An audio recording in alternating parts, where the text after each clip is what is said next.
Good morning everyone. हमारा आज का टॉपिक है बैक्टीरियल ग्रोथ कर्व।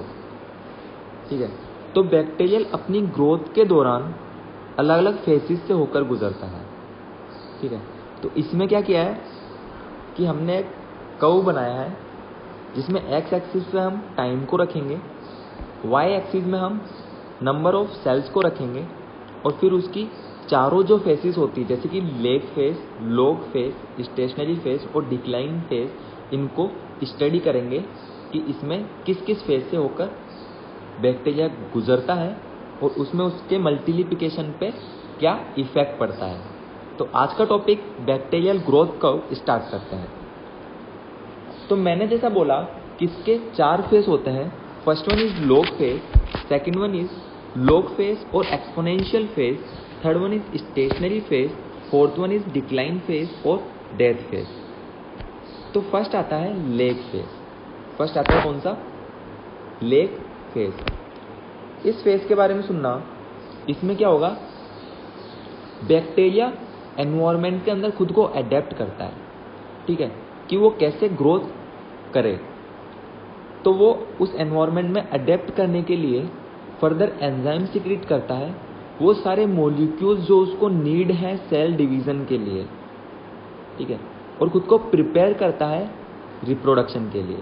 और इसमें जो रिप्रोडक्शन ये यूज करता है वो कौन सा रिप्रोडक्शन यूज करता है? ये बाइनरी फ्यूजन, जो कि एक एसेक्सुअल मोड ऑफ रिप्रोडक्शन होता है जिसके अंदर सेल्स 2 में डिवाइड होते हैं। ठीक है, मतलब नंबर n से 2 में, 2 से 4 में, 4 से 8 में एंड सो ऑन। अगर मैं लेग फेज के लिए शॉर्ट में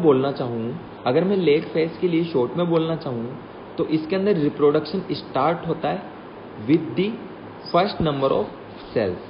पहला बैक्टीरिया खुद को रिप्रोडक्शन के लिए क्या कर रहा है? तैयार कर रहा है और रिप्रोडक्शन स्टार्ट करेगा। जो लॉग फेज है और एक्सपोनेंशियल फेज है उसके बारे में सुनना। यहाँ पे क्या होगा? डबलिंग होगी सेल्स की। सेल क्या होंगे? डबल हो जाएंगे और बैक्टीरिया जो होंगे वो मल्टीप्लाई होंगे मैक्सिमम लेवल पे। ठीक है, वो अधिक से अधिक मात्रा में क्या होंगे? मल्टीप्लाई होंगे और अपनी मात्रा को जल्द से जल्द क्या करेंगे? वो बढ़ाएंगे। ठीक है, लाइक 2 से 4 हो गए, 4 से 8 हो गए एंड सो ऑन। ये जो भी इंक्रीमेंट होगा वो एक सेम कल्चर मीडिया के अंदर होगा। कल्चर मीडिया मैंने आपको बताया था कि एक न्यूट्रिएंट मीडियम होता है, एक सॉल्यूशन होता है न्यूट्रिएंट मीडिया का, जिससे कि बैक्टीरिया अपने न्यूट्रिशन लेता है ग्रोथ करने के लिए।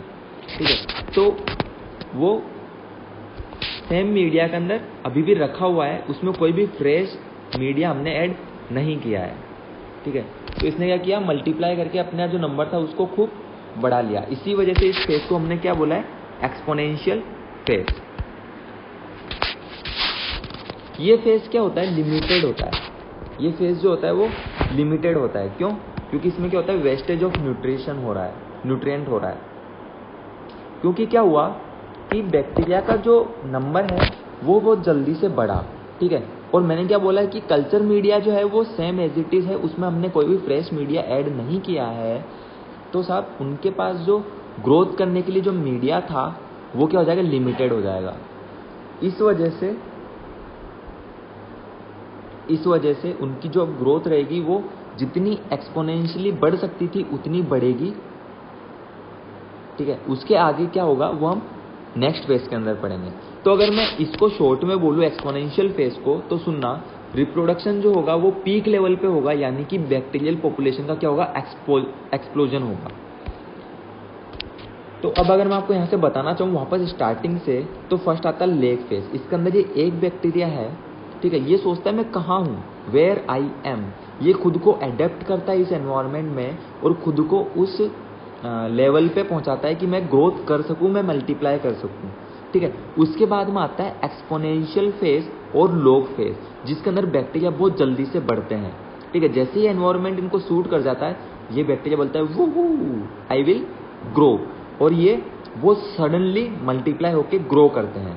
ठीक है, अब ये क्या हुआ? बहुत जल्दी से मल्टीप्लाई करके ग्रो तो हो गए, लेकिन अब जो कल्चर मीडिया था वो उतना का उतना ही है, जो खाने पीने की चीज़ें थी वो उतनी की उतनी ही है, और बैक्टीरिया क्या हुए, बढ़ गए, तो इनके पास क्या हुआ, खाने की हो गई कमी। इस वजह से ज़्यादा क्राउडिंग होने की वजह से बैक्टीरिया क्या होंगे, डेथ होने लग जाएगी। अब बैक्टीरिया बढ़ तो रहा है लेकिन बैक्टीरिया की डेथ भी हो रही है, मतलब कि बैक्टीरिया की ग्रोथ और डेथ दोनों इक्वल होगी। इसी वजह से जो फेस होगा ये एकदम इक्वल हो जाएगा, मतलब कि डेथ और ग्रोथ एकदम इक्वल हो रही है। इसी वजह से ये जो फेस है ये एकदम इक्वल हो जाएगा। और इसके बाद में न्यूट्रिशन की जब बहुत ज़्यादा कमी हो जाएगी, ठीक है, तो अब फेज स्टार्ट होगा कौन सा, डिक्लाइन फेज, जिसको डेथ फेज भी बोलते हैं। बैक्टीरिया बोलेगा ओ डियर आई एम गोइंग, और बैक्टीरिया क्या होगा, मरने लग जाएगा, और बैक्टीरिया में बहुत ज़्यादा कमी आ जाएगी। और एंड स्टेज ये होगा कि साहब जो कल्चर मीडिया था वो एकदम स्टेराइल हो जाएगा, उसमें कोई भी बैक्टीरिया नहीं बचेगा। तो ये बैक्टीरियल ग्रोथ फेज समझ में आया आपको। अब जो अपनी नेक्स्ट स्लाइड थी वो स्टार्ट करते हैं। थर्ड आ गया स्टेशनरी फेज, थर्ड आया था स्टेशनरी फेज। स्टेशनरी फेज में क्या होगा कि ग्रोथ रेट जो होगी वो स्लो डाउन हो जाएगी। क्यों? क्योंकि न्यूट्रिशन प्रॉपर उसको नहीं मिल पा रहा है, और जो बैक्टीरिया वहाँ पे प्रेजेंट थे इतने सारे, उसकी वजह से टॉक्सिक प्रोडक्ट भी बहुत सारा एक्यूमुलेट हो जाएगा।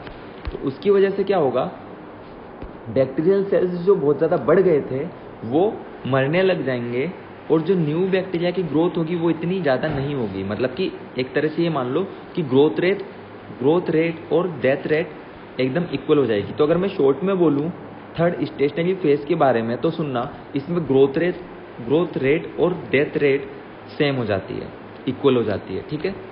अब जो फोर्थ फेज आता है डिक्लाइन फेज और डेथ फेज।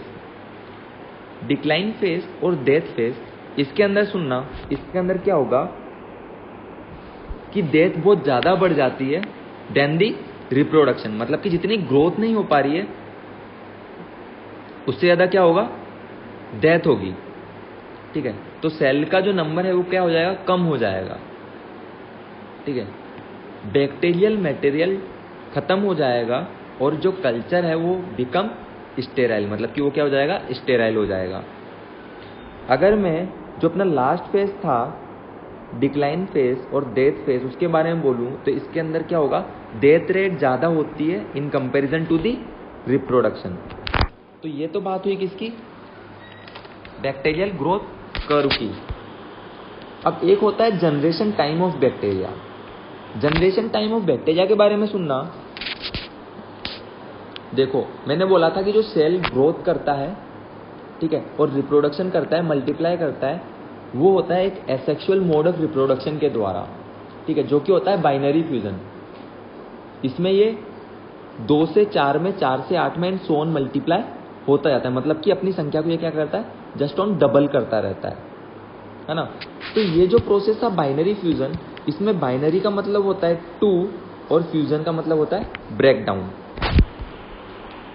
बाइनरी फ्यूजन को और अच्छी तरह मैं समझाऊँ आपको, ठीक है। तो इसमें क्या हो गया, पहले जो बैक्टीरियल सेल है जिसके अंदर प्लाज्मा मेम्ब्रेन है, सेल वॉल है ना, और प्रोकार्योटिक क्रोमोसोम्स भी इसके अंदर अवेलेबल है। अब ये जो क्रोमोसोम है, ठीक है, ये डुप्लीकेट करना अपने आप को स्टार्ट करेगा, ठीक है, ग्रोथ करेगा और डुप्लीकेट करना अपने आप को स्टार्ट करेगा, कंटिन्यू करता रहेगा ग्रोथ को इनटू दी सेल्स। फाइनली इसके अंदर क्या होगा, सेल डिवीजन होगा और ये 2 के अंदर डिवाइड हो जाएंगे। और मैंने क्या बोला था, ये 2 में डिवाइड हो रहे हैं with the process of binary fusion. Binary means 2 and fusion means break down. तो जनरेशन टाइम क्या है, सुनना, मोस्ट बैक्टीरिया जो होते हैं, ज़्यादातर बैक्टीरिया जो होते हैं वो रिप्रोड्यूस करते हैं बाइनरी फ्यूजन के थ्रू, ठीक है, जो कि उनको डबल कर देता है, ठीक है। और वो स्पेसिफिक टाइम इंटरवल जो कि उनको डबल होने के बीच में लग रहा था, मतलब कि 2 टाइमली बाइनरी फ्यूजन के बीच में जो टाइम इंटरवल लग रहा है उसी को बोलेंगे डबलिंग टाइम और जनरेशन टाइम, उसी को बोलेंगे डबलिंग टाइम और जनरेशन टाइम। अगर मैं आपको एग्जांपल बताऊं तो बैक्टीरिया, सुनना, बैक्टीरिया का नाम है ई कोलाई, ये 12 से लेकर 20 मिनट के अंदर इसका जनरेशन टाइम होता है।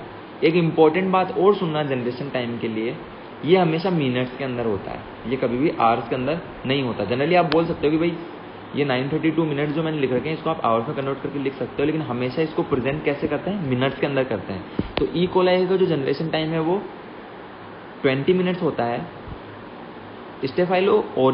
स्टेफाइलोकोकस ओरियस का 27 to 30 मिनट्स होता है। माइकोबैक्टीरियम ट्यूबरकुलोसिस का 792 से लेकर 932 मिनट्स होता है। और ट्रिपेनोमा पैलिडियम जो कि सिफिलिस कोज करता है, ठीक है, ये पॉजिटिव एजेंट है सिफिलिस कोज करने के लिए। इसका जो जनरेशन टाइम है वो होता है 1980 मिनट्स। तो इसी के साथ हमारा आज का topic bacterial growth curve and generation time of bacteria खत्म होता है। I hope you like the topic and understand it well. Thank you very much.